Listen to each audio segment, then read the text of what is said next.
My name is Suzanne Miller.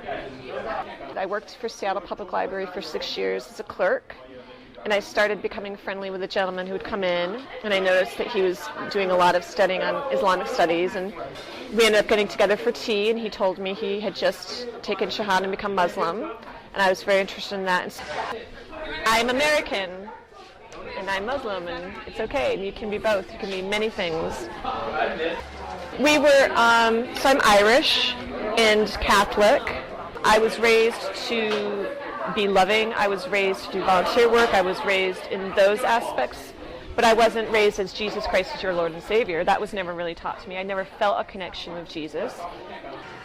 I was really strongly attracted to the concept of salah, of taking time out, of prayer each day to get out of your own headspace and what you think is important, to really bring it back to what is important in my belief, which is God. So I finally took Shahada during Ramadan of last year, and it's been a struggle, definitely. My non-Muslim friends have been incredibly open and accepting and loving, and they ask me questions after questions.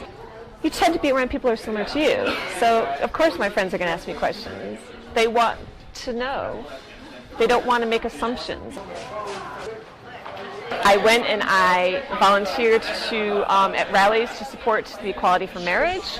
I went wearing hijab. I thought it was very important to be representing, I am Muslim, and yet I also support the right for people to marry.